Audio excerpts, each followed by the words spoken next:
A missão da CIP é trazer a mensagem e a contribuição judaica para enriquecer e transformar a vida do indivíduo judeu, de sua família, da sociedade como um todo. A CIP é essa imensa sinagoga, essa imensa comunidade que tem um peso comunitário, sempre em permanente diálogo com a sociedade e dessa forma integrando a comunidade judaica como um todo. A CIP representa o que é a diversidade, a inclusão, o pluralismo dentro do mundo judaico. Todos aqui na CIP entendemos que tzedek חברתי, justiça social, é parte dos valores que todas as áreas da CIP estão envolvidas. Congregação Israelita Paulista. Nós estamos congregando, juntando todas as gerações. Todas as etapas do ciclo da vida são realizadas aqui dentro. O nome da nossa sinagoga, Etz Haim, Árvore da Vida. Não tem símbolo maior. Em seus mais de 80 anos de história, a CIP tem sempre essa trajetória marcada pelo ativismo, não dentro das paredes da comunidade, mas sobretudo com a sociedade em geral. O judaísmo pode abrir fronteiras, mostrando essa bondade, essa mão que pode ser dada. O orgulho de ser parte do nosso povo, amor ao próximo, valores que são comuns à humanidade toda e também a ação. E acho que o judaísmo da CIP busca unificar tudo isso para que nós possamos ser mais plenos como indivíduos, como comunidade, como sociedade. Trazer um judaísmo que faça diferença no cotidiano. E mais do que ajuda, a CIP tem diversos projetos.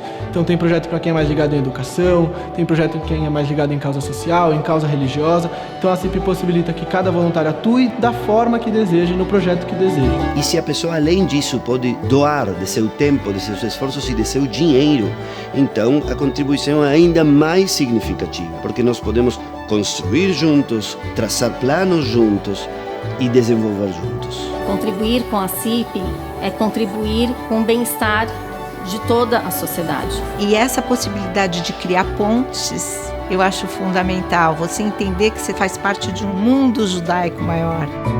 E nosso desafio é ser esse ponte, ledor vador, ser capazes de transmitir de geração em geração, com ressignificado, com movimento, com renovações e com muito respeito ao nosso passado. A CIP dá um exemplo de religiosidade, que não é uma religiosidade de afastamento do mundo.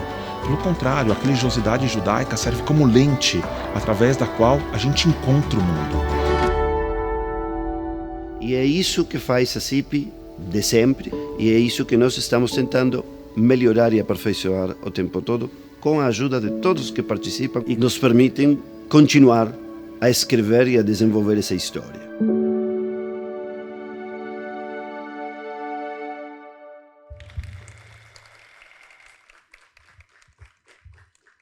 Boa noite a todas e todos. Obrigado por aceitarem esse nosso convite.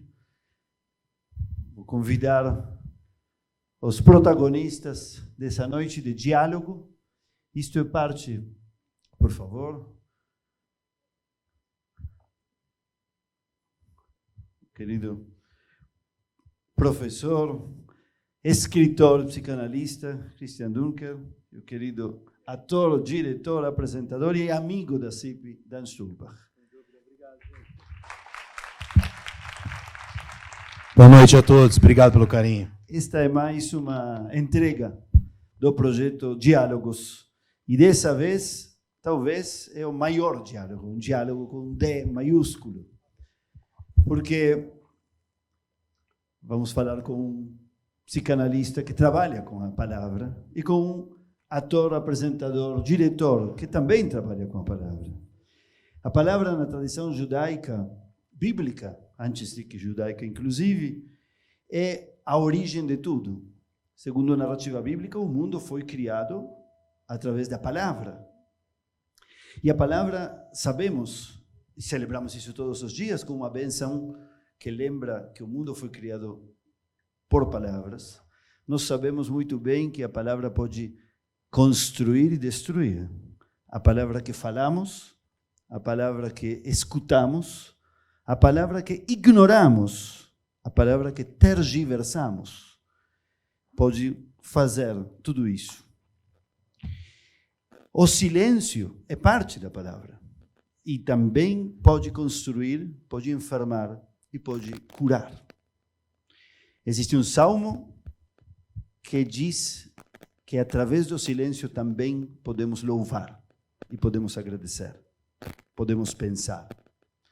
Na tradição talmúdica aparece uma voz feminina, identificada com o divino, que serve para mediar e para resolver problemas inusitados. Na Bíblia ainda aparece a conversa como um momento no qual a pessoa, acima de tudo e primeiro de tudo, se encontra a si própria. A primeira vez que aparece a palavra conversa, não palavra, se refere ao patriarca Yitzhak. E diz o texto, Vayetze Yitzhak lasuach basadeh. Saiu Yitzhak a conversar no campo. Só que ele está sozinho. E os sábios no Talmud dizem depois, isso é a reza. A conversa da pessoa com si próprio, que o prepara para descobrir o divino possível nas outras pessoas. Imediatamente depois disso, ele encontra Rivka, que é depois a mulher com a qual ele compartilha a vida e se tornam o símbolo do casal. Porque eles, inclusive, rezavam juntos. Não tinha diferenciação de homem e mulher, no caso deles dois. E assim como no Talmud, conversa significa relação sexual. Isso o psicanalista vai gostar. Conversa é uma das formas de chamar a relação sexual. Sihá. Vou usar essa. Use isso depois. Use isso depois. Aí. Ele não escutou, ele vai te perguntar, e você o que acha? Sihá, conversa. E a Sihá é uma conversa muito mais do que erótica.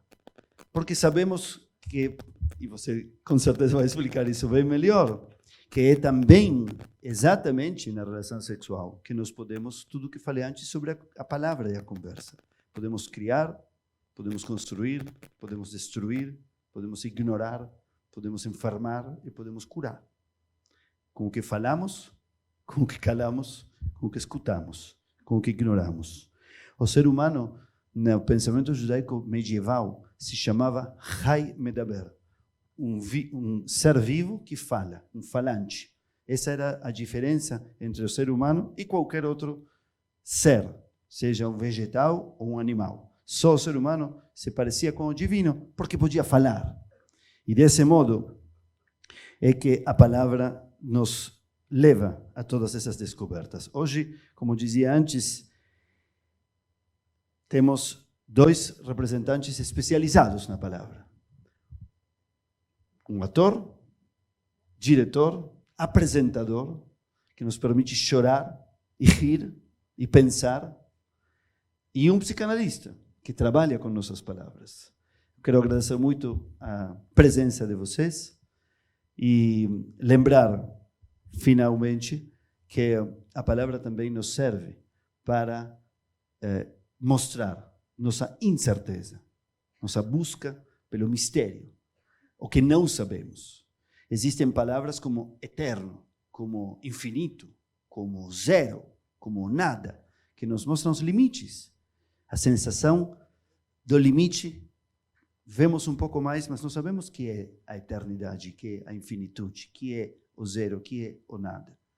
Então, ao mesmo tempo, a palavra serve para descobrir e para manifestar o mistério. Nos mostra o que sabemos, o que não sabemos, o que sabemos que não sabemos e o que vocês nos descobrem, o que não sabemos que sabemos. São os psicanalistas que nos ajudam a isso. Vamos lá, escutemos vocês dois. Obrigado.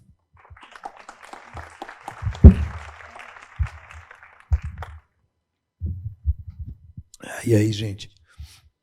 Tudo bem? Tudo legal? Tá funcionando o teu microfone? Já dá uma testada? Sim. Pegou do Rabino. Joia, tudo bem? Tudo bem? Joia, que legal. Estou numa semana bem judaica, de muitos eventos. Fico feliz de estar aqui, feliz de ter sido convidado mais uma vez, feliz com o convidado, admiro muito o teu trabalho, admiro muito você. Te disse isso em particular, te digo isso em público. A gente está passando para vários lugares também, além do pessoal daqui, né? Imagino. Então, para quem está nos assistindo aí pela câmera, pelas mídias sociais, internéticas, um grande beijo, uma boa noite. Espero que goste também. Me permitam, antes de começar, na verdade já começamos, mas esse preâmbulo de citar os patrocinadores e as pessoas que ajudaram, tá? Então, um minutinho para que eu possa fazer isso com elegância. Então, o ciclo de encontros da CIP, que convida o público para refletir sobre temas atuais, a partir de questionamentos e reflexões levantados por profissionais e convidados das mais diversas áreas. Esse evento é realizado pelo Ministério da Cultura, através da Lei de Incentivo à Cultura, Congregação Israelita Paulista, com patrocínio, agora vai, hein? CSN, Itaú, Banco Safra, GR, Rossé e Teleperformance. E agradecemos também a parceria do Cinemark, naturalmente, em nome da Amanda, Kevin, Natália e equipe. Uma salva de palmas, por gentileza. Como sempre digo, quem apoia a cultura das mais diversas formas sempre merece o nosso aplauso e o nosso obrigado. Agradecemos também a equipe da CIP, que torna possível a realização deste evento, a Adilson Júnior. Vocês sabem que eu te ouço, né? Vocês falando aqui do lado. Obrigado, meu amor. Adilson Júnior, Bia... Foi tudo bem, né? Foi bacana, né? Tá. Adilson Júnior, Bia Miller, Daniel Pierosi, Ivy Peckelman, a Ivy Peckelman, Júlia De Ponte, Liane Gottlieb Zeidler, Nathan Kelman. Errei o sobrenome? Falei certo. Certo? Eu vi alguém chiando aqui. Nathan Kelman, obrigado, querido. Raquel Gabel, Simone Cabidio, e a Simone Rosenthal. Gente, a Priscila Fernandes, nossa intérprete em Libras. É você, né? Sim? Show. Tamo junto? Tamo junto. Isso aqui eu te amo, não é? Tô certo, né? É, né? Então tá. Eu aprendi num evento da CIP, isso inclusive. Christian Dunker, a arte do diálogo desconstruindo incertezas. Eu não sei como você quer que te apresente, mas eu vou falar o que está escrito aqui. Se estiver errado, você me corrige. Se quiser mais, você também me fala. E se for menos, também. Eu adoro quando o cara fala, não, bom, deixa para lá, depois eu falo. Psicanalista, professor titular em psicanálise e psicopatologia do Instituto de Psicologia da USP, Christian tem extrapolado os muros da psicanálise e alcançado uma abrangência na filosofia política, na educação, saúde pública e ciências da linguagem. Escritor, ganhou 2 prêmios Jabutis e em 2022 foi finalista com o livro Neoliberalismo com Gestão do Sofrimento Psíquico, escrito em parceria com Vladimir Safatle e o Nelson da Silva Júnior. Parabéns, hein? Se quiser citar alguns livros, isso é para mim, mas já está escrito, então eu tenho que citá-los, e irei. Lacan e a Democracia, uma biografia da depressão, tudo de 2022 para trás, tá? Do mais recente para o menos. A Arte da Quarentena, Paixão da Ignorância, Reinvenção da... São quantos livros já, cara? 11? 11? Não precisa. Já deu. Não, tem 5 aqui. E a Qual você gosta mais deles? Puxa, assim, direto? Né? Eu sou assim, cara. Eu acho que eu gosto mais do primeiro livro, assim, conhecido como o Gordo. Qual? Se chama Estrutura e Constituição da Clínica Psicanalítica. É um Por quê? estudo sobre história de quem fez o que a gente faz antes da gente fazer o que a gente faz. E quem fez o que a gente faz antes da gente fazer? Rabinos, filósofos, literatos, médicos. Mas o que é que você faz que eles faziam antes de você? Escutar pessoas. E, através da palavra, transformar relações, mundos, almas, seres de outros planetas, desse planeta. Mas já te faço uma provocação, então. Quando eu vou e falo para o rabino... Não, quando eu vou e ler um livro, melhor do que ter uma outra pessoa, que você está citando, um escritor. Através da leitura, eu trabalho comigo mesmo. A leitura não me fala nada diretamente. Vocês falam. Vocês veem coisas na gente que a gente não vê. Nessa parte do trabalho. Mas eu acho que todo mundo vê coisas que os outros não veem. Né? Se a gente se posiciona num lugar com uma certa abertura, a gente começa a ouvir outras vozes além daquela que fala. Quando a gente lê, não sei se você tem essa... Você que lê e tem que decorar textos e entrar neles... são muitas vozes que estão ali ressoando com aquela mesma palavra. Não é só um exercício visual, é um exercício auditivo. ainda que as Não, mas, palavras por não exemplo, sejam ditas, né? Desculpa te interromper, mas se você não quiser que eu interrompa, eu fico quieto mesmo. É porque eu acho que às vezes é mais legal ficar mais cortado para... Tem uma frase famosa, dizem que é do Nietzsche, não sei se é, deve ser, porque o Nietzsche é meio Arnaldo Jabor, né? O pessoal vai botando várias frases no nome dele. Luiz Fernando Veríssimo disse, um cara nunca nenhum homem é um mistério a não ser para si mesmo. Tá? Eu adoro essa frase. Porque eu sou um cara, hoje mesmo no almoço, o Razan da CIP, a gente estava almoçando, e eu falei, cara, você não está percebendo que você não sei o que lá? Somos grandes amigos. E o Alê não percebia coisas que para mim eram óbvias. Eu, como amigo dele, vejo isso a vida inteira, eu vi naquele momento, eu olho para a Ami que está lá e a gente numa conversa, eu tenho essa sensibilidade. Algumas pessoas têm, outras não. Uma questão de sensibilidade. Mas eu tenho muita dificuldade de ver coisas a meu respeito. Então é disso que eu estou falando. Por quê? O querido Contardo Caligares, meu analista, professor, supervisor, enfim, uma pessoa que muito querida, ele tinha uma imagem que era mais ou menos assim, especialmente quando as relações são mais intensas, são mais próximas, amorosas e odiosas, vai surgindo esse efeito assim que você está numa partida de tênis, né? E daí você dá aquela bolada e recebe outra bolada e quem está de fora percebe que não tem partida de tênis. Tem uma espécie de espelho, de cada lado tem um cara fazendo careta, o outro jogando devagar, né? Quer dizer, falando consigo. A gente sempre está falando consigo.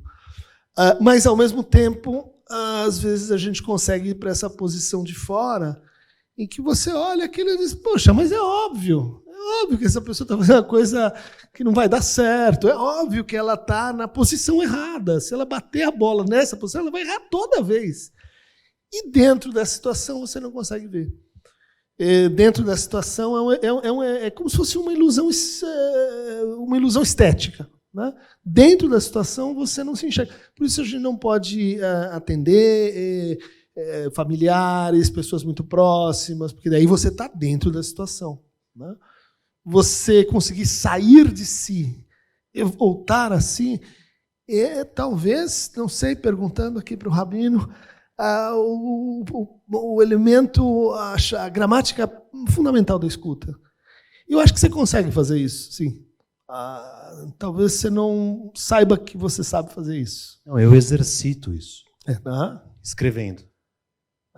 Mais fácil se ver ali, desde lá. E porque eu boto as ideias para fora que eu, de princípio, nem percebi todas elas, isso percebo quando escrevo. Quando eu tenho que tomar uma decisão, ou quando eu estou muito agoniado, ou estou com uma melancolia que eu não sei qual é. Mas é uma ótima, vamos dizer assim, técnica, né? Um recurso excelente. Né? Porque o que acontece quando você escreve? Você põe a tua palavra fora de si. E daí você se escuta, se lê fora de si, como se fosse outro. Né? Isso é o mais difícil e assim o nosso objetivo básico na análise. Se você consegue fazer com que alguém se escute, ou seja, saia um pouco da quadra de tênis, escreva e depois se leia, o resto, é muito mais fácil. Por vias tortas, a gente vai chegando no cerne do nosso encontro. Nosso encontro vai falar de encontros, né? De diálogo. Então, porque me atrai a ideia de ser independente, de ser dono de mim mesmo. Assim, estou falando de verdade. Estou sendo mais sincero do que eu deveria ser. De ser independente, de ser dono de mim mesmo, de não depender de ninguém para seguir na minha vida, para poder me cuidar. Isso me atrai.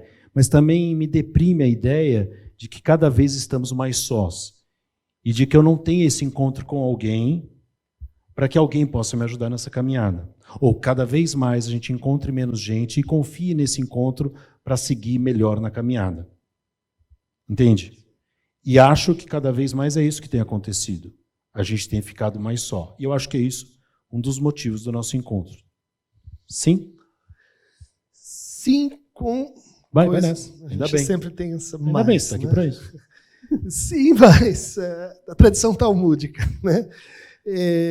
Não, 2 judeus, 3 opiniões. Um goi aqui, você ainda falar.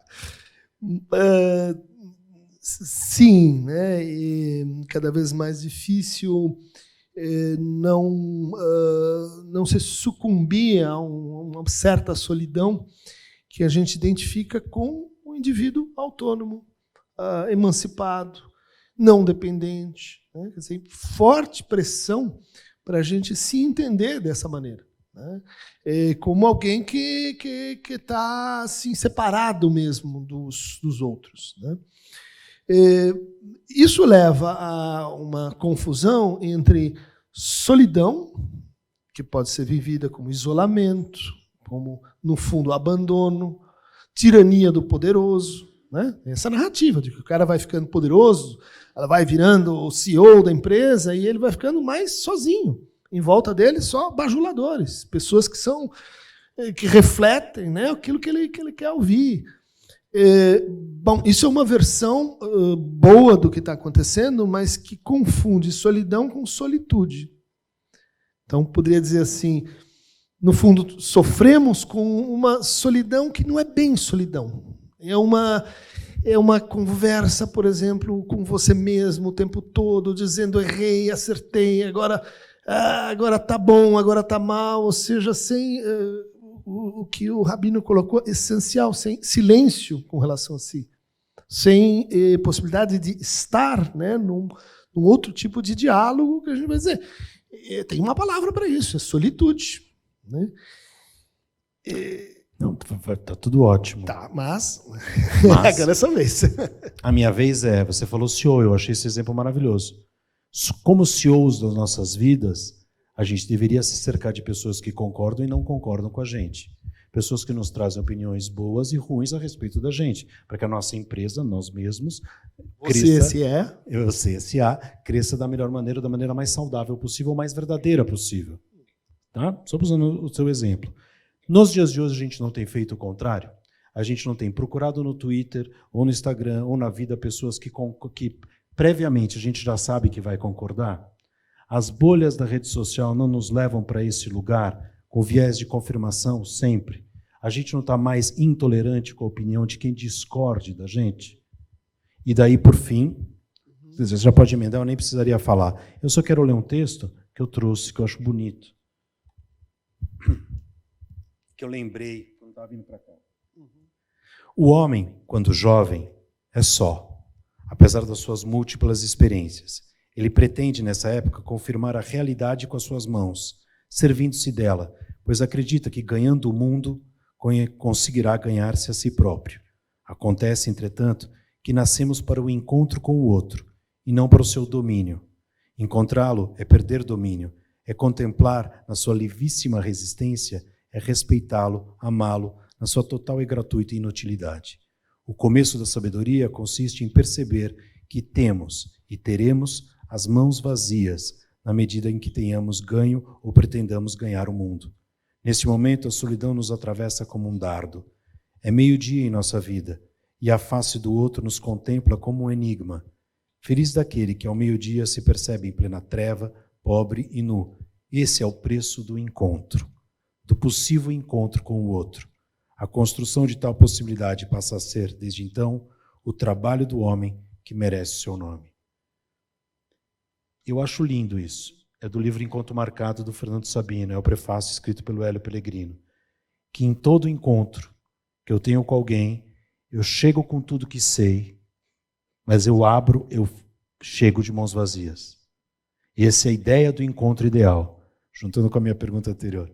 O quão distante estamos disso hoje? Realmente isso. Opa, o microfone até caiu. Você esvaziou meu microfone. Pega o meu, pega o meu. Mas olha só.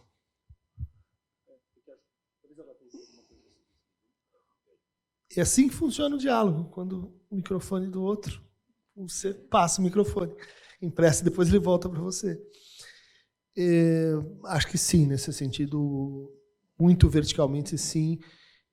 A gente abomina o vazio, a incerteza, a indeterminação, de que no encontro com o outro só vai poder haver encontro se a gente conseguir ter lugar para o outro. Como é que você vai ter lugar para o outro se você está ocupado, né, consigo, se você está com um muro em relação ao outro, se você, vamos dizer assim, interpreta a sua própria insuficiência de saber, ignorância, fragilidade como um defeito, ou seja, como aquilo que você tem que esconder, né? E você pode usar até o encontro para esconder isso.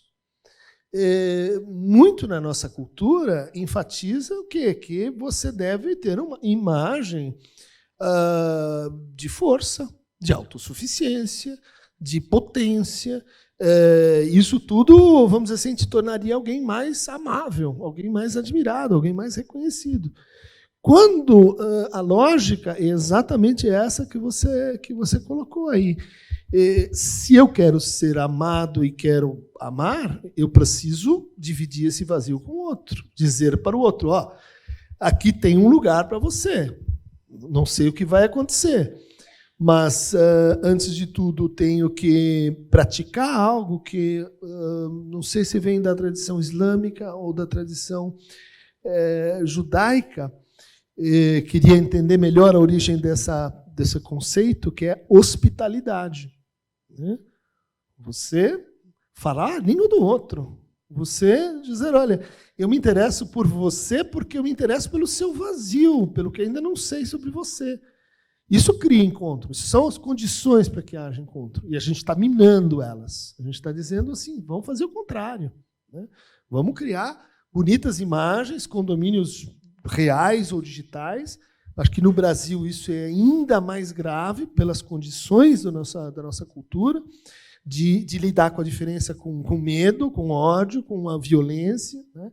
De tal maneira que esse vazio ele não tem nome, ele não merece cidadania, ele não é a nossa carta de apresentação. Nossa carta de apresentação é sou o CEO da empresa X. Né?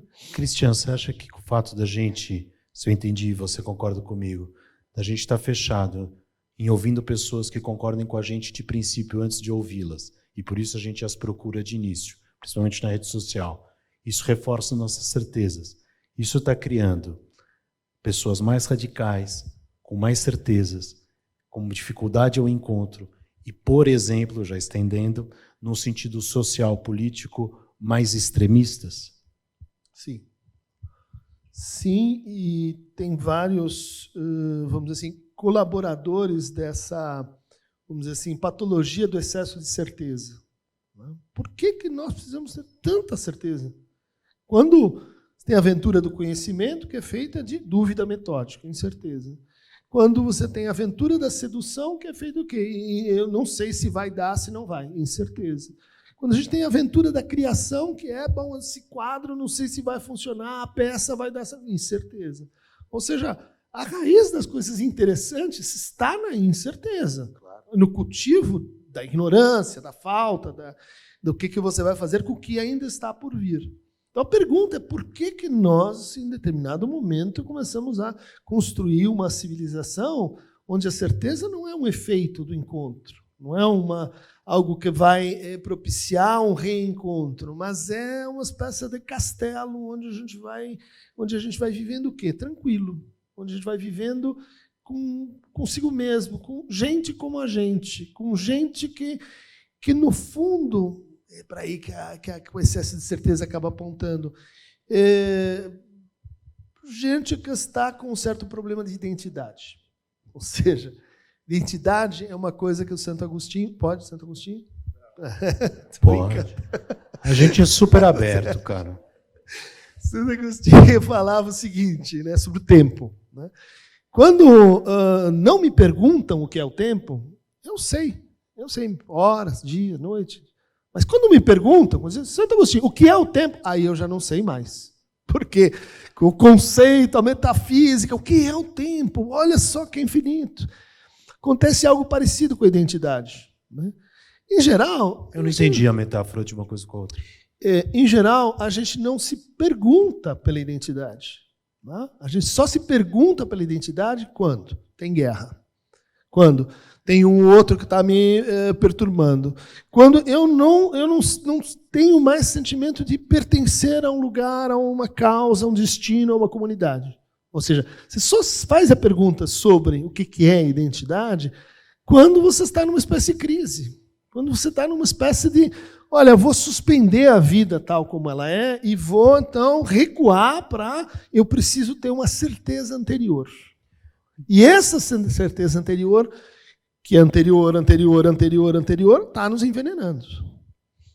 Eu fiquei curioso se o fato de você ser extremo te dá a sensação de pertencimento. Só porque você usou essa palavra. Aí você está num grupo, você se sente especial. Sim. Estou eu, a Regina, não sei mais quem, estamos juntos.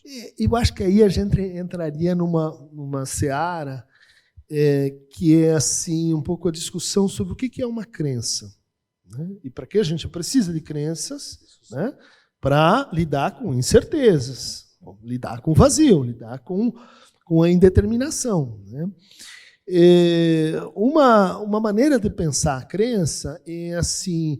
São os sentimentos, as convicções e princípio que eu tenho.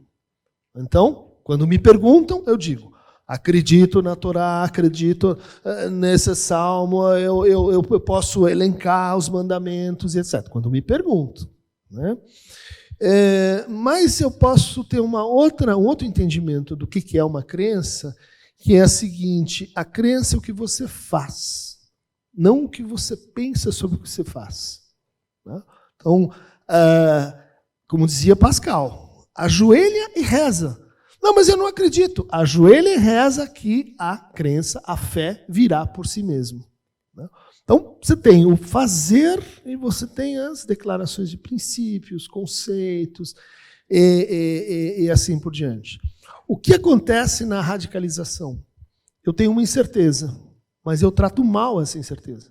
Incerteza gerada pela confusão de novas linguagens, digital, confusão de movimentação social das pessoas, de novas práticas, de novas tecnologias. Ou seja, eu tenho uma complexidade crescente no ambiente.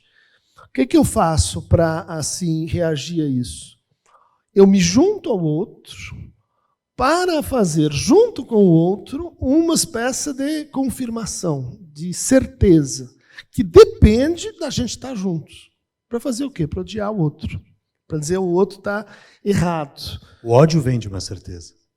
O ódio, exatamente. Ele é, vamos dizer assim, um certo prazer que vem com a certeza de que o outro não, eu sim. Então, enquanto eu estou fazendo isso, eu estou acreditando, eu estou criando uma crença. Né? Aquela pergunta que você me colocou antes, do condomínio, o fechamento, o grupo e etc., ela se responde por essa prática. Eu posso entender, então, que o crescimento do fascismo no mundo, se é que você concorda comigo que ele vem crescendo, que vem do excesso de certeza. Não, de uma incerteza maltratada. Por exemplo, eu não sou mais tão seguro de que meu papel de homem, que é aquele que eu aprendi, então macho e etc., e ele é realmente esse que está sendo esperado por essa cultura, por esse momento. Mas eu não sei exatamente, que está havendo uma confusão, aquilo que eu aprendi não é o que agora eu estou vendo que se espera de mim. O que eu faço? Como eu não sei, eu me junto com outros para ir criando uma espécie de certeza artificial, prazerosa, onde eu tenho que me superafirmar como aquele macho, aquele que bom é o tal, porque no fundo eu me acho frágil. Porque no fundo eu acho que eu não tô tão bem na parada. Só que como eu sei que isso é falso, como eu sei que isso é uma mentira, eu preciso de mais. Eu preciso de mais gente acreditando nisso. E na medida em que eu vou convencendo, vou formando a minha bolha, eu vou formando a minha segurança identitária, vamos dizer assim, em torno daquilo, eu vou criando, lá no fundo, um aumento de incerteza. Que para combatê-la eu preciso de mais práticas de autoconfirmação. Né? Ciclo bastante perigoso. Deixa eu trazendo a vida agora para a vida pessoal de todos nós, né? Fugindo não, porque as coisas uma independe da outra, as coisas conversam, mas saindo da política e vindo para a vida pessoal de cada um, de todos nós. Pessoas com mais certezas e com menos capacidade de diálogo vão se refletindo em todos os lugares. Então, no trabalho, e eu quero agora especificamente, só porque nessa semana teve uma notícia eu li para sua esposa e lembrei. Uma notícia muito forte, que é a questão da educação, que é a questão com os jovens. Né? Diálogo com os jovens. Os jovens com certezas e adultos com certezas. Dificuldades de diálogo. Porque hoje, eu gosto sempre de uma história, que é na minha casa, a história não aconteceu na minha casa exatamente, mas poderia ser, que é a família recebe o frango e no meu tempo o pai pegava o maior pedaço. Né? Hoje quem ganha o maior pedaço é o filho. Né? Teve uma mudança de poder. Eu, com meu avô era muito gentil, então também não funciona com ele exatamente, porque ele perguntava para mim, Dan, o que você pode me ensinar do que você aprendeu na escola? Mas, em geral, eu não tinha nada a ensinar para ele. Quem tinha a ensinar era sempre ele. Sim. Hoje, não. Hoje o avô chega e fala, você pode, por favor, pelo amor de Deus, me ensinar como usa o iPhone? E eu não consigo ligar essa televisão, que droga. Filho, como é que faz o aplicativo? Tô brincando aqui, mas há um jogo de poderes que mudou. Que trouxe poder para essa criança, um poder que a minha geração, por exemplo, não experimentou, não viveu, eu não sei qual é. Mas eu experimento isso como pai. Então, nesse cenário de certezas e poderes redimensionados, como é que o diálogo se torna possível? Olha, aí acontece, eu acho que uma transformação importante e, no fundo, muito interessante, muito legal, dentro do que a gente chama família, né? Dentro desse grupo de referência. Porque, classicamente, uma família se entendia como um sistema de transmissão simbólica de uma autoridade vertical por identidade, por semelhança. Né? Enfim, queria que meu filho fosse igual a mim e um pouco melhor. Que minha filha fosse igual a mim ou um pouco melhor. Né? Em todos os sentidos. E esse modelo ele continua valendo. É muito difícil você dizer assim, não, olha, quero que meu filho seja fora da árvore, longe de mim. Muito difícil. Mas as condições de subjetivação e de diferenciação entre pessoas, elas estão produzindo cada vez mais essa experiência de que você tem um filho que ela não é como você e ela não quer, ou não pode, ou não precisa ser como você. Né? Porque, desculpa te interromper, também hoje ele tem muitos outros pais que a gente não tinha. Exatamente. Chamando de pais, evidentemente, entre aspas, e chamando de pais a internet, o maluco do YouTube, o influencer não sei de onde. Né? Ou seja, perfeito, porque você está dizendo assim, né? O nosso sistema de reconhecimento, ele se desverticalizou em certo sentido, mas ele ainda permanece muito vertical, se a gente for olhar algumas instituições, por exemplo, e ela se horizontalizou. Todo mundo critica a linguagem digital e etc., mas eu acho que isso foi uma grande coisa. Né? Na internet, não tem carteirada. Não tem, eu sou professor da USP e tal. Não, se você não tiver o like lá, você dançou. Né? Ou seja, ela te ensina uma certa horizontalidade. Você vale pela tua palavra. Você vale falou bem, disse uma coisa, funcionou.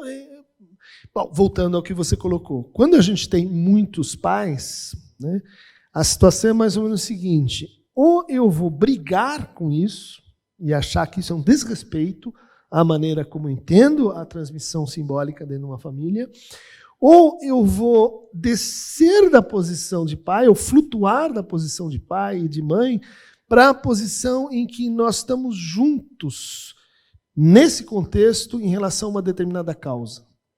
Eu sou seu pai, você é meu filho, mas nós estamos juntos pela paz. Eu sou seu pai, você é meu filho, mas nós estamos juntos na luta ecológica. Nós estamos numa relação em que, bom, a gente brinca ou a gente pode horizontalizar as coisas. Né? E o mais difícil é você compor a lógica comunitária, né, horizontal, com a lógica vertical que não desapareceu no mundo. Isso é o grande desafio. Porque quem estuda isso em casos, vamos dizer assim, reais, de filhos muito distantes do que é a imagem daquele pai, daquela mãe, diz o seguinte: nessa situação você tem 0,880. Ou os pais vão criar um ambiente super interessante, uma família mais democrática, mais aberta, mais participativa, em que os pais vão, de fato, na vida dos filhos, ou você vai criar uma cisão. Esse filho, essa filha, vai embora, muda para outra cultura, diz, olha, aqui eu nunca vou ser reconhecido, aqui eu estou sempre em déficit, aqui eu estou sempre devendo para o que eu devia ter sido, o que eu tinha que ser, e, bom, então eu vou embora daqui, ou então eu fico aqui, mas, na verdade, eu estou lá. Né? E daí você vai ter o quê? Déficit de pertencimento, déficit de sensação de onde eu vim, para onde eu vou, quem eu sou. Muito bom. Eu vou abrir para a plateia daqui a pouquinho. Não sei se vocês têm perguntas para fazer. Provavelmente sim, né? Eu não quero monopolizar o diálogo, não. Na verdade, também, de repente, já tem perguntas nesse sentido e onde alguém quer já fazer alguma? Já quer. Então, eu só passo o microfone. Passo aqui, peraí. Obrigada. Christian, eu queria te perguntar, como estimular o diálogo entre os pais e os filhos nessa época de portas fechadas, internet, inteligência artificial e fake news? Obrigada. Ups! Posso pedir ajuda? Se quiser falar, Rubem, pega o microfone. Pega o meu. Só um truque para eu. Só dá um tempo para ele pensar. Bom, eu não vou pretender o repertório do psicanalista, mas no judaísmo a chave para isso está na premissa de que os textos convocam uma leitura infinita. O conceito de leitura infinita permite ultrapassar as barreiras generacionais e supor que todos têm algo insubstituível, imprescindível para ser escutado. Nós temos, outro dia, numa aula, já não sei em qual parte, mas numa aula que essa mesma semana, trouxe uma frase, na minha opinião, uma pérola, talvez queira usá-la também, não sei se, não é como a relação sexual, que fala, mas que diz o seguinte: tudo que no futuro um aprendiz de sábio inovará para seu mestre, já foi dito a Moisés no Monte Sinai. Olha que coisa maluca. A frase é toda uma loucura. O aprendiz é quem ensina ao mestre. O mestre não sabe isso que o aprendiz vai ensinar. Mas isso já foi dito a Moisés no Monte Sinai. Então, como é possível que o aprendiz ensine ao mestre? E como é possível que ensine algo que já estava escrito? Bom, uma das interpretações que damos aos judeus liberais a isso é que o que foi entregue no Monte Sinai não foi totalmente elucidado e precisa de todas as gerações e de todos os indivíduos para revelar toda essa sabedoria, todo esse saber. Então, o texto está lá, a Torá está lá, a sabedoria existe, mas não é necessariamente o avô o único que sabe, e muito menos o professor. Então, o professor tem que escutar o aluno tem que escutar o professor, e entre os dois vai cada um trazer sua interpretação insubstituível para construir esse saber. Perfeito, eu vou usar.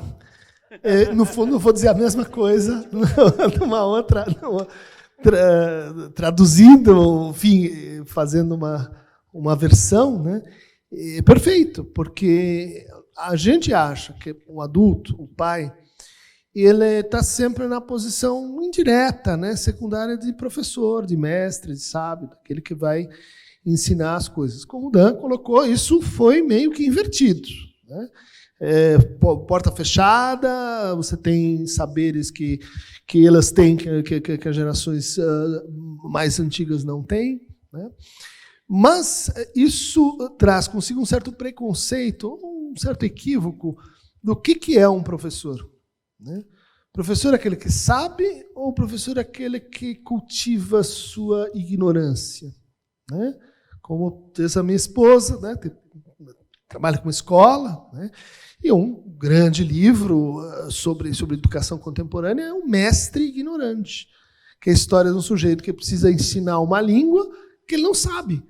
Então ele chega num lugar e ele começa a fazer perguntas e assim dá aquela miguelada e de repente ao fazer as perguntas ele vai criando um desejo de investigação nos alunos que leva efetivamente a aprender aquela língua. Traduzindo, né? Porta fechada, eu estou lá no meu Facebook ou no meu videogame, etc. Em geral, nossa abordagem para isso é a abordagem do professor que já sabe. Sai daí, você está demais, você está. Eu estou entendendo que você prefere isso a mim, eu estou perdendo contato para o bem e para o mal com esse meu filho e etc. Daí você pergunta para o pai que te procura, preocupado com isso, mas que jogo que ele joga? Ah, não sei, é aquela coisa lá. Aquela fake news que você ouviu, aonde que ele leu isso? Ah, não sei, ele me falou simplesmente sobre esse ponto. Ou seja, a nossa, vamos dizer assim, abertura para a cultura, que é um gap cultural, e eu acho que é muito pequena. É muito pequena porque a diferença é muito grande. E isso dá muito trabalho. Você aprender quem foi Naruto, a raposa de 9 caudas, e brigou com a IZTKM, etc. Você tem que gramar uma coisa. Não. Eu já tenho o meu patrimônio cultural, eu já li o Talmud, etc. Então agora eu vou passar, eu não vou receber.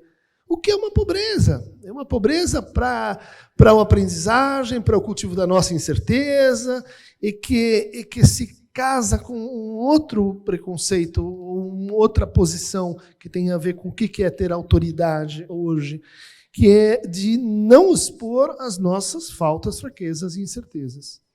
Então a gente já sabe. Isso para um jovem hoje é o pior. Inclusive quando a gente começa um discurso do tipo, aos jovens, os jovens são assim, tem o tipo A, o tipo B, o tipo C. Olham para isso e dizem, está errado, independente do que você diga. A posição está errada, né? A posição de alguém que imagina que ele só vai ter autoridade se ele tiver saber, se ele conseguir pôr um saber sobre aquele que vem de forma digital e etc. Então, quais são os pais que dizem assim, vem aqui porque eu tenho um problema, eu estou aqui com dificuldade para pagar as minhas contas, eu estou com um problema lá na firma, eu tenho X e Y de encrenca, você pode me ajudar com isso? Nix. Quase zero. Quando eu pergunto isso para as pessoas, elas dizem, não, por que eu vou levar os meus problemas para aquela pessoa? Eu tenho que levar minhas soluções, meus saberes, meus princípios e etc. E isso cria para esse contexto um abismo, uma quadra de tênis que já é grave por si só, porque é um gap cultural a ser atravessado, e que fica muito pior, né? Que é redobrado pela falta de diálogo. Né? No fundo, a gente entende que quando vai ter um diálogo sobre isso, para com o videogame, vem aqui, senta, faz assim. Isso não é diálogo. Né? Isso é obediência. Você tocou num ponto bastante importante. Alguém mais quer fazer uma pergunta? Eu emendo uma minha e daí vocês vão pensando. Você tocou num ponto muito legal, que é o cansaço. Você falou assim, eu também estou cansado porque eu já fiz minhas coisas. Mas não só isso.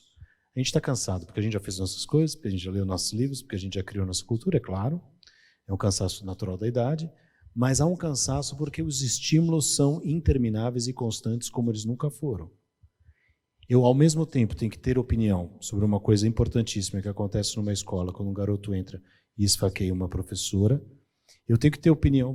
Eu recebo informações o tempo inteiro pelo Twitter, eu abro a internet, tem aqueles números, né, que falam, quando você abre uma página de internet, quando você abre aquela página, você está recebendo mais informações do que um ano de uma pessoa em determinada década, ou às vezes mais de 10 anos de uma pessoa em determinada outra década. E a gente vai formulando opiniões até cansar. Então, como você vê que a gente pode se manter saudável frente a essa quantidade de informação, continuar produzindo sentimentos verdadeiros sobre as coisas, como ainda sobra lugar para sentimento verdadeiro frente a tanta coisa, e espaço para os mais queridos? Eu acho que sobra mais do que a gente pensa. Então, a gente ficou preguiçoso. A gente, sabe aquele papo? A gente usa 20% do cérebro. A gente usa 20% do coração também? Boa colocação. Boa colocação. Acho que andam juntos. Ou então, se é 15 lá, é 25 do outro lado e você faz uma equação deficitária, né? Acho que sim, mas talvez eu acrescentaria um outro tópico assim que talvez a gente despreze ou a gente não consegue pensar o valor disso quando isso acontece, dizer, opa, isso é importante, que é algo que os mais jovens prezam muito. Chama-se presença. Você está ali e você está ali. Você não está pensando em outra coisa, você não está... O que é cada vez mais difícil. Mais difícil, precioso. Né? Porque eu tenho que pensar em muito mais coisas do que eu pensava. Porque eu tenho muito mais estímulo do que eu tinha. Ou eu não tenho essa desculpa? Sim, mas é que essa desculpa, eu estou tentando dizer assim, ela é meio secundária. Né? Secundária em relação ao seguinte, estar presente vai aumentar o teu nível de angústia e conflito. Porque você está ali para valer. A mesma diferença entre escrever um negócio no WhatsApp, e tem amores de WhatsApp, e vir na frente da pessoa e dizer, eu te amo. Porque é tempo real. Não tem, peraí, deixa eu respirar, pergunto para a amiga, respondo. Não tem isso. Né? Presença envolve risco, envolve angústia. Então, o que acaba acontecendo quando a gente é confrontado com isso? Fui para a sala de espera, estou na fila do banco. Ufa, tem um jeito de eu me ocupar. Eu vou, ligo o negócio e, me ocupei. E entro num estado que as pessoas dizem, eu tô ali, mas eu não estou ali. Aquilo está só me ocupando, e eu vou ocupando. E rolo o Instagram, e vou ocupando. E, às vezes, tem uma coisa mais interessante, mas, em geral, eu estou só me ocupando. Por que eu estou fazendo isso? Você pode dizer, porque a oferta é muito grande, porque tudo caminha para isso, senão você não vai estar na conversa. Mas eu acho que o principal é a presença é difícil. A gente não está ensinando muito as pessoas para a presença. O pai que chega em casa cansado diz, puxa, presença aqui vai pedir mais de mim, vai pedir mais compromisso com a palavra, empenho com a palavra, precisão com a palavra. O Lacan dizia que a ética da psicanálise é uma ética do bem dizer, porque é difícil você dizer bem. É difícil achar aquela palavra que encaixa e que aquela pessoa está no universo dela, no tempo dela. Você tenta, não consegue, você vai outra coisa, não consegue. A maior parte das pessoas não tem muita sensibilidade para a ideia de que você precisa se aperfeiçoar e cuidar de si passa por isso nas palavras. Em estar. E uma das formas mais, vamos dizer assim, correntes de estar é estar no que você diz. Eu tenho essa impressão maluca. Desculpa, Rubem, quer falar? Eu queria reforçar isso que talvez é ser o que você diz, né? Além de estar. Ser. Pode ser o caso, exato. Já que veio aí, queria reforçar essa pergunta também. Então, porque normalmente a maioria de nós reclamamos que temos pouco tempo, que estamos ocupados, distraídos com muitas coisas, porque temos muitas coisas para fazer, muito para estudar, muito para ouvir, muito para muito. E você está sugerindo aqui que isso, na verdade, nos ajuda a não fazer totalmente, no fundo, temos uma fuga perversa que preferimos estar muito ocupados para não ter que estar totalmente em nenhum lugar. Exato. É mais fácil, é meio preguiçoso, já estou cansado. E aqui vai dar tanto trabalho, eu vou embarcar nesse negócio. Né? Entende? Não é bem a causa, é um pouco a consequência. Eu vou para a plateia, o que eu tenho a impressão é que nem aqueles... Não sei se vocês vivem isso. A gente tem a impressão que todo mundo aqui tem a mesma idade, um pouco para cá, um pouco para lá. Mas assim, que... Vocês se acostumaram já com o Felipe com o aniversário, quando chega aqui vem aquele monte de WhatsApp, sabe? Vocês não acham isso estranho, cara? E eu acho muito estranho. Porque eu sou da época que, primeiro, você não pedia licença para ligar, porque hoje em dia também tem isso, né? Olha lá, presença perigosa. Então é isso que eu estou falando. Exato, não, eu estou indo na tua onda, que eu acho perfeita. Então, eu mando o WhatsApp no aniversário, eu peço se eu posso ligar, eu me acostumo com essa relação confortável, eu não estou achando um outro adjetivo. Porta fechada, ela deu porta fechada, se você deixar eu entro. Mas, como o Rabino disse, eu não estou fazendo mal, eu estou resolvendo a situação, eu estou sendo educado, eu estou cumprindo as minhas coisas, eu estou mandando um feliz aniversário, eu estou fazendo as minhas coisas. Então, eu acho que a gente está se acostumando, com esta relação que eu estou brincando do aniversário, com quase tudo. Uma relação onde eu resolvo, mas eu não toco realmente na situação. Eu não estou lá. Uhum. Mas isso, às vezes, não é nem pensado. A gente faz, já percebe, já se acostumou. Ótimo exemplo, né? Porque o que me enche um pouco a paciência? A pobreza da forma como as pessoas dizem feliz aniversário, parabéns, vida longa. A dedicação que a pessoa tem. O cara manda um emoji no meu aniversário. Eu conheço o cara há 20 anos. Pior ainda, o cara risinho. Me lembra uma situação assim que a gente discute bastante, porque foi um choque para nós, né? Um psicanalista muito importante, reconhecido, perde uma filha, né?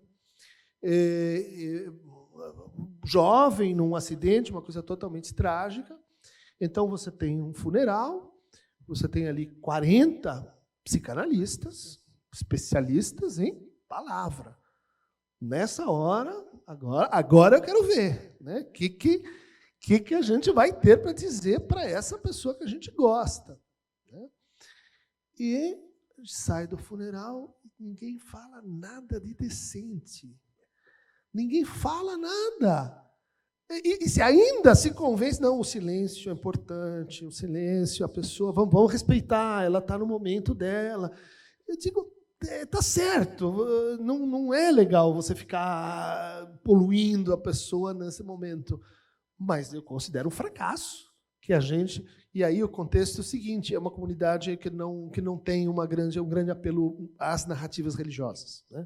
A gente não poderia rezar um cádiz, a gente não poderia dizer, bom, vamos junto. É a palavra que a gente, então, agora estamos livres para usar a palavra. Então, vai. Silêncio. Silêncio, porque a gente não tem muito o que dizer. E isso não é porque estruturalmente, então, não tem o que dizer. Porque a gente não se dedica. A gente lê pouca poesia, a gente pensa pouco no teatro, onde é que estão os clássicos? Tem como disse o Rubem, você tem uma tradição de conversa que tem 2000 anos. Não, isso aí não, eu vou começar do zero. Tá bom, então vai ser mais difícil. Pode fazer, mas vai dar mais trabalho. Plateia, quem quer fazer alguma pergunta, por favor? Fiquem à vontade, não se intimidem, diálogo. Aqui na ponta esquerda, por gentileza. Simone, você leva lá? Obrigado.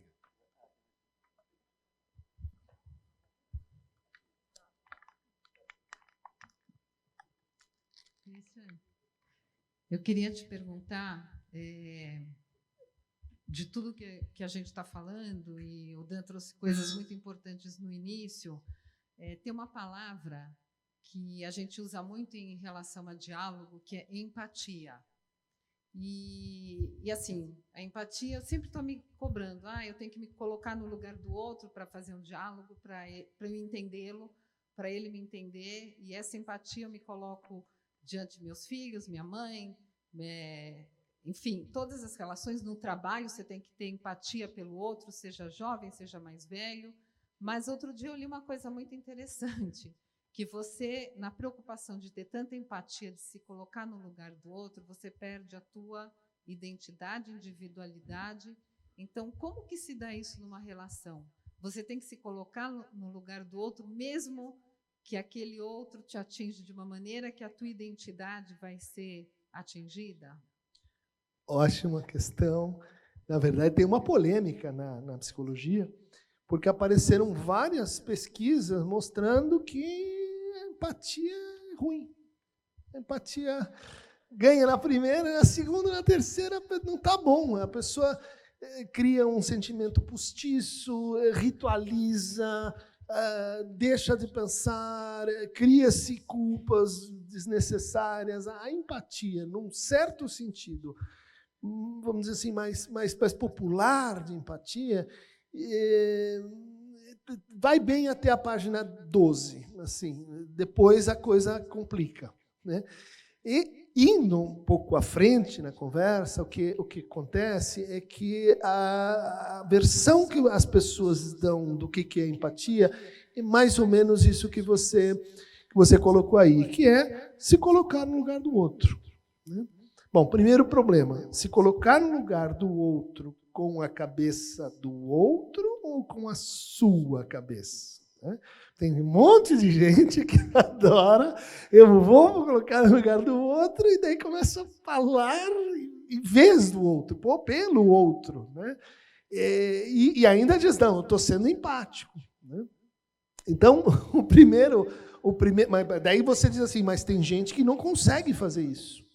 Fascistas, tem a turma do pior. Então, nessa situação, vamos defender a empatia. Você saia de si, consegue ver a coisa do ponto de vista do lugar do outro, ainda que seja com a sua cabeça, porque isso é bom, isso faz você se inibir em certas tolices, faz você evitar aquele mal mais básico.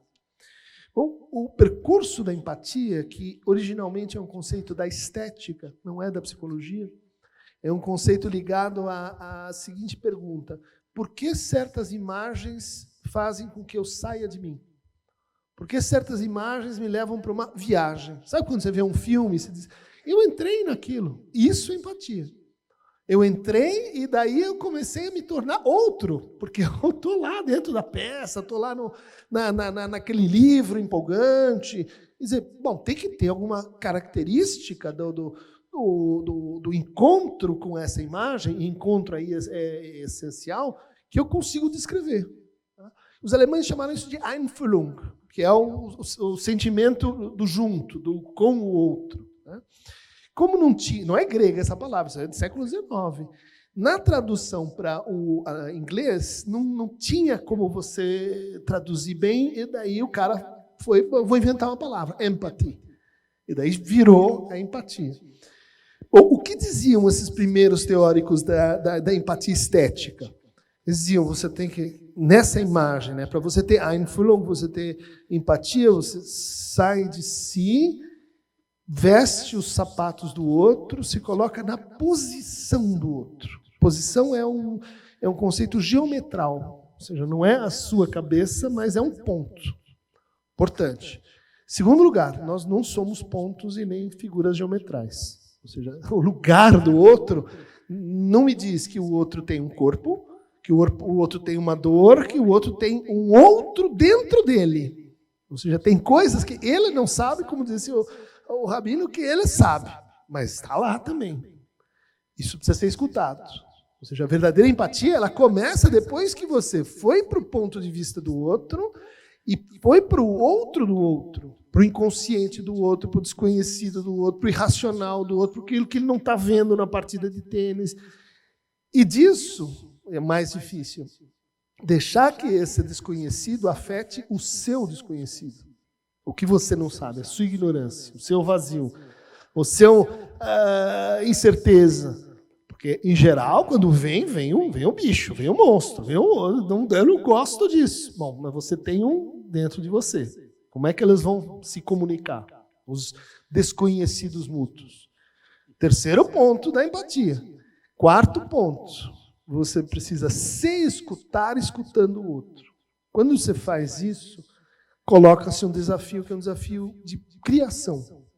Ou seja, eu vou ter, então, que produzir uma coisa, uma resposta que passe por isso tudo e que acrescente algo à conversa, que acrescente algo ao encontro, que dê nome ao que está acontecendo e que leve a conversa à frente. Que é o que a gente não consegue fazer. A gente precisa matar o ponto na primeira bola, precisa ver a notícia, olha lá, o Facebook, e ter uma opinião. Porque se você não tem opinião, você está meio fora. A empatia verdadeira começa quando você faz tudo isso e o outro te devolve a bola. Você coloca no seu ponto, escuta o seu inconsciente, e o inconsciente dele toca com o seu e cria uma coisa em cima, e você diz, puxa, agora nós temos um laço. Né? Olha lá, você precisa dar 2 voltas. Não adianta, fui empático, mas o outro Não, você não foi empático. Você tentou ser empático. A empatia é uma qualidade da relação, não da pessoa. Né? Bom, você tem a primeira volta, tem a segunda volta, você se liga com aquela pessoa num tipo de presença produtiva que é a que vai mais longe. A gente se liga em torno da incerteza, insegurança, vulnerabilidade, pesquisa, descoberta. Ou seja, a gente está junto na viagem. É isso que a empatia, quando ela realmente funciona, ela cria um sentimento de que aí está o diálogo. Estamos juntos. Aí nós estamos juntos na diferença, no seu desconhecido e o meu desconhecido, e na criação de uma partilha do insabido. Perguntas? Aqui temos uma ali atrás, por gentileza, Simone. Estou achando legal fazendo perguntas bem extremas para a Simone andar bastante no lugar. Oi. Boa noite. Se comunicação é sobre relacionamento, nisso tudo, nesta ordem, se é que há uma ordem, sob o ponto de vista da psicanálise, o que é mais importante? O autoconhecimento, a presença ou a coragem? Ups, eu acho que eu vou precisar de um rabino de novo para essa. Cara, autoconhecimento com coragem você te deixa presente.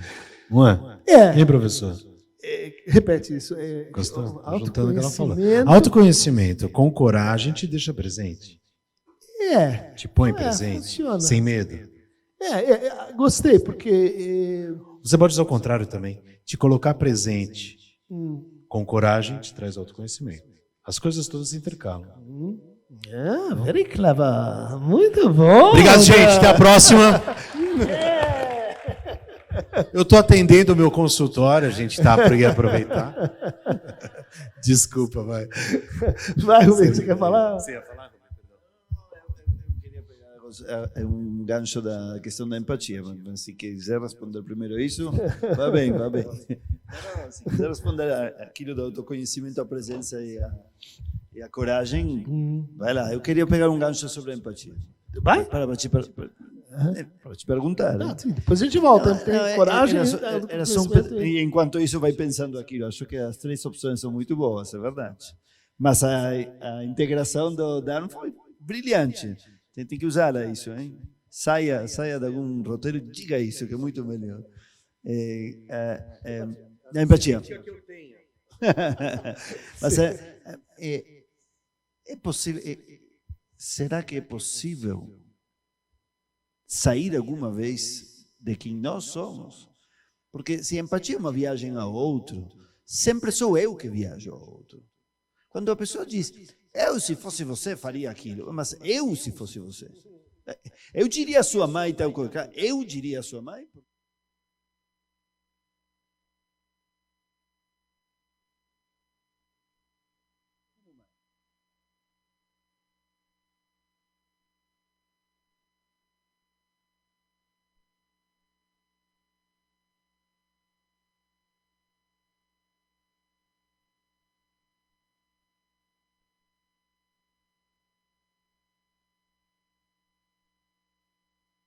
Sendo que é só a boa intenção de entender que eu só posso ser eu e todos os outros são sempre outros. Aceitar essa diferença e tentar, então a empatia talvez seria isso, tentar aceitar que existe um abismo e que o máximo que eu posso fazer é tentar, com meus olhos e minha experiência, minhas limitações e minhas virtudes e defeitos, me aproximar o máximo possível, mas serei sempre eu.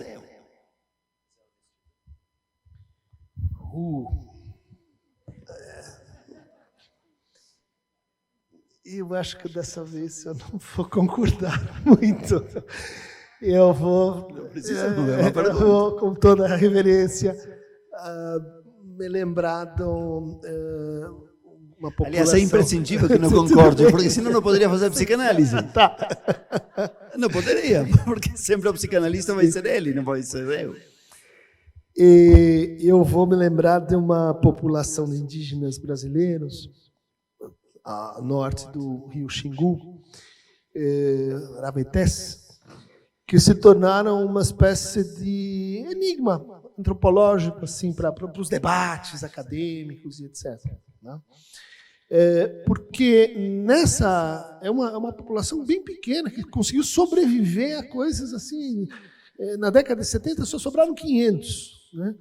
E eles marcharam durante dias e noites pela floresta. Um povo se perdeu, uma parte se perdeu porque pegou aquela doença dos olhos que impedia de ver, e que conseguiram, enfim, se restabelecer, né? E essa pequena população, eles são um enigma ou um problema antropológico, porque eles são a prova viva de que nem sempre a gente sabe quem somos nós e quem são eles, né? Porque para esses caçadores e xamãs, quando você encontra uma onça, uma capivara, uma cobra no meio da mata, a pergunta não é assim, esse bicho, quem ele é, ele me ataca ou não, quem é esse outro? A pergunta é, se eu estou vendo esse bicho desse jeito, quem sou eu? Ou seja, há uma indeterminação na posição do nós, né? Porque o nós, diferente do que as sociedades modernas pensam, né, que cada um tem a sua patrimônio, identidade, cada um sabe o que é, para essa população é como se eles vivessem numa espécie de incerteza. Eu sou o que o espelho da mata me refletiu. E isso gera uma espécie de dúvida. Quer dizer, não é que, bom, eu encontrei uma capivara, então eu sou uma capivara. Porque eu posso ser uma capivara e não saber que eu sou uma capivara, mas aquela capivara pode estar disfarçada de cobra. Aquela cobra pode estar assim sendo, no fundo, um outro indígena inimigo que está prestes a ser aprisionado. Então, a caçada é, ao mesmo tempo, talvez uma guerra. E a gente não sabe o que a gente está realmente fazendo, porque o que decide se eu sou capivara ou não é a continuidade da conversa. Por que eu estou dizendo isso? Para relativizar a ideia de que tem o eu e eu vou sair, vou tentar falar a língua do outro, e daí tem o outro, e tem, às vezes a gente faz um nós, né? Quando eu sonho, sou eu que estou ali? Ou é um nós que fala através de mim? Quando eu faço um ato falho, ia dizer, eu falei, quem falou? Fui eu? Fui algum outro? Ou seja, a ideia aqui é que a situação básica talvez não seja necessariamente eu e o outro semelhante, mas tem um outro, tem um terceiro. E que é a verdade, que é o que virá, o que a gente não sabe, que é a linguagem. Para a gente ter eu e outro, tem que ter linguagem. Mas a linguagem veio antes. Então, tem um terceiro, que eu acho que é o grande problema da falta de diálogo e dos cancelamentos, ajuizamentos, excesso de opiniões. Porque no confronto só tem ou eu estou certo ou ele está certo. Se ele estiver certo, eu estou errado. A ideia de que a verdade está no terceiro lugar, a verdade está outside, ela foi desaparecida. Ou seja, que a gente porque às vezes é possível que você esteja certo e eu também. Ou os dois errados. Exatamente. Isso. Fala para ela, né? Porque ela então, ficou agora, sem a resposta. Coragem. Ela ganhou o meu improviso, mas que não serviu de muito, né? Confesso. Então, não. Eu acho que a coragem talvez seja um valor absolutamente subestimado na nossa cultura. Né? Por quê? Porque a gente tem 5.000 anos de associação de coragem com guerra, com coragem e enfrentamento do inimigo, do oposto, daquele que mataram morrer. Tem outras versões, mas essa é uma grande narrativa. Isso, de certa forma, diminuiu, porque guerras efetivas, enfim, se transformaram, inclusive na forma como eu aperto um botão, não tem mais o... E, inversamente, a gente tem uma cultura da covardia subjetiva, da covardia com a palavra. Então, naquela hora que você tem que dizer para aquele seu amigo uma coisa que ele não vai gostar. Ele não vai gostar, você não fala. Naquela hora que você tem que dizer para aquela pessoa que acabou, eu não gosto mais de você. Não, eu dou um ghosting, eu saio, desapareço. Eu não vou lá e falo. Ou seja, essa ideia de que existe uma coragem que é de um outro tipo, que diz respeito à tua relação com o que você fala, na tua relação de implicação, ela é absolutamente rarefeita. Nós perdemos como a gente ensina as pessoas a fazer isso. Não estamos ensinando. Né? Isso faz parte, sim, da relação de autoconhecimento. Muitas pessoas não se dedicam a olhar para si porque elas têm medo. Vai aparecer um bicho aqui, vai que eu descubro o quê? Quantos artistas chegam no meu consultório e dizem, olha, eu estou aqui porque não deu para... Nada mais resolveu, mas eu estou morrendo de medo de descobrir que a minha arte vem de um complexo inconsciente, daí acabou. Eu tenho medo de fazer esse negócio. O Woody Allen falava que ele não ia para o terapeuta para exatamente não matar os diabos que fizeram dele artista. Ele não queria se curar. Porque eu curo, se eu tiver curado, eu não faço filme, ele falava. Perfeito. E muita gente acredita que esse meu sofrimento é o que mantém o mundo funcionando. Deixa ele aí. A gente ama os nossos defeitos. Os nossos sintomas. Os nossos sintomas. Os nossos defeitos também. Mas aí é um comentário sobre o autoconhecimento. A gente tem, lá na origem da filosofia, e vamos lembrar que a filosofia começou como diálogo. Platão são diálogos. Um fala, teto, timeu, fédon, todos diálogos. E antes de serem diálogos escritos, era o Sócrates falando em praça pública num diálogo, né, oral. Quer dizer, puxa, isso é a origem do conhecimento, da ciência, de tudo que a gente construiu de cultural. Nesse momento aparecem duas interpretações sobre como a palavra produz poder, né? Sobre si e sobre o outro. Uma vai dizer assim, gnoti sueton, que é conhece-te a ti mesmo. É uma tradição que entende que a alma é um objeto que você precisa conhecer. A alma é uma espécie de coisa, é uma máquina. Né? Então, conhecer-se é saber como essa alma funciona. Essa tradição foi prevalente, porque ganhou a via científica, não a via ética. Porque tinha uma segunda tradição que dizia assim, não conhecer-se a si mesmo é um efeito que às vezes acontece de um outro processo mais amplo, chamado epimeleia rotou, ou seja, cuida de si, cuida da sua alma. O que eu estou estressando?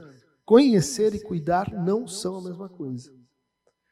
Tem muitas práticas, são práticas de autoconhecimento, mas elas são práticas disciplinares de autoconhecimento. Elas são práticas de um método para se conhecer, a disciplina de si, como você tem que fazer para chegar a, bom, você é o teste de personalidade, etc, etc. Né? Cuidar de si é uma coisa que só pode acontecer na estrutura do diálogo. Né? Diálogo a si e do diálogo ao outro. Na filosofia era o mestre, filósofo, que você ia conversar, ia cuidando da sua alma, até que você descobriu uma coisa que era assim, eu não preciso mais de um mestre me perguntando coisas, porque eu aprendi a cuidar de mim. Veja, não é eu me conheço agora, eu sei fazer essa coisa. Bom, então quando você diz coragem, eu diria assim, 2 níveis de coragem. Coragem de autoconhecer, bom, mas a coragem de cuidar-se, a coragem de enfrentar o diálogo a si, ao outro, a sua solitude, os seus demônios, o que você não sabe, e etc. Né? Então, é essencial a coragem, o autoconhecimento e estar presente. Estar presente a gente associou com um estado, né, uma posição no diálogo. Né? De fato, aquele que o que os latinos chamam de tolo, né? O stultus, que é aquele que não sabe para onde ele vai, então todos os ventos parecem contrários. Porque vou por aqui, tem vento, vou por lá, tem vento. A profissão não é essa, casamento não. E ele vai simplesmente reagindo, dizendo não quero isso, não quero isso, não quero aquilo, porque ele não se conhece, porque ele não cuida de si, não se dedica, né, ao quê? A se escutar. O tolo, ele escuta o outro, escuta o mundo, reage ao mundo, e assim vai, que nem um touro louco, em vez de se escutar em presença, né, da linguagem. E aí vem todos os problemas de como é que a gente interpreta o que a gente diz, como a gente lê o que o outro fala, como a gente trata com carinho e cuidado a palavra. Eu acho que se tem um diagnóstico hoje do massacre que estamos vivendo, é o descuido com a palavra. Você escreve um negócio, o outro fala, o outro xinga o terceiro, dali a pouco tem um juízo completamente demente. Onde está o cuidado com a palavra? Cuidado significa humildade, de que para achar aquela palavra que está assim, fazendo empatia, vai demorar, não é no atacado, não é na bacia das almas. O que a gente contrasta com o narcisismo, que é, eu não quero diálogo, eu quero uma imagem bonita. Gente, eu acredito que o nosso tempo esgotou, né, Simone? Eu só estou vendo isso pelas indicações ali à minha esquerda. Então, a gente complementa o nosso encontro com alguns presentes para as pessoas, certo? A sacolinha aqui, que é a livraria da Vila do Samuel, vai dar para as pessoas alguns livros, é isso? Agora eu não sei como, aí já não depende de mim. Ah, ok. Então, vamos lá. Vai ter um sorteio, é isso? Vamos lá. E esses livros aqui não são só decoração? Tá. Não, eu não posso querer nada. São decoração? Mas tem outros desses, sabe? Depois eu reponho, sei lá. Você vai dar esse também? Esse aqui é um dos meus preferidos. Esse aqui. Eu tenho esse aqui, inclusive. Esse aqui. Pronto. Dois Você vai dar tudo isso? Vai sortear tudo isso? A palavra que vai. Vai lá, então vai lá. Vai sortear aí para o pessoal pegar os livros por gentileza. O primeiro deles é o Palhaço e o Psicanalista. Pode ser? Eu vou nessa ordem daqui tá aqui. Sem pensar muito, se as pessoas querem trocar, depois elas trocam entre si. Né? Pode ser assim? Tudo acho melhor, né?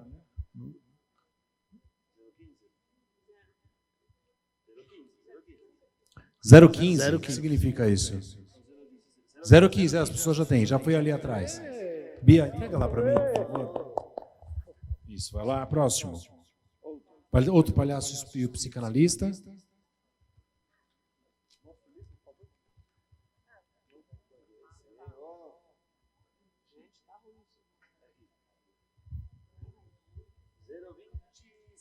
Zero 026. Essa é a pior coisa que pode existir, né? Falar o número para depois falar o outro. 026. Outro palhaço, leva lá para mim, por favor, Simone. Leva lá, Ivo, por gentileza.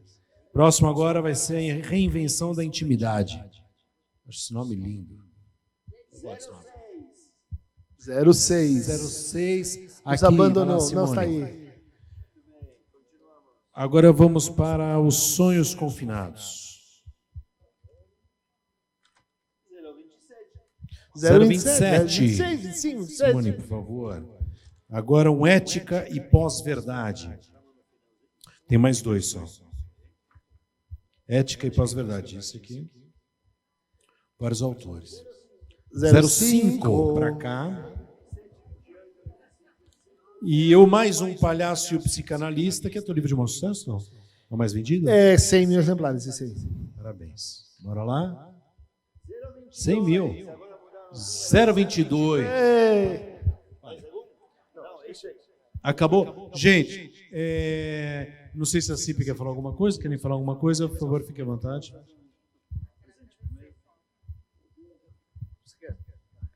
Obrigado, Dan. Obrigada, Rubem. E obrigada, Christian. Mais um Diálogos. Vamos ter outros diálogos. Espero. Obrigada pela presença de vocês. Espero ter vocês de novo conosco. E espero vocês também no Kabbalat Shabbat. Nesse dia 31, nós vamos ter um Kabbalat Shabbat especial, com Kiddush especial, que vai ser um Kabbalat Shabbat para homenagear a gestão passada e dar boas-vindas à nova gestão. Eu sou a nova presidente da CIP. Obrigada. Legal. Muito bem, gente, é isso daí. Voltem bem para casa. Espero que tenha sido útil. Um beijo a todos. Sim.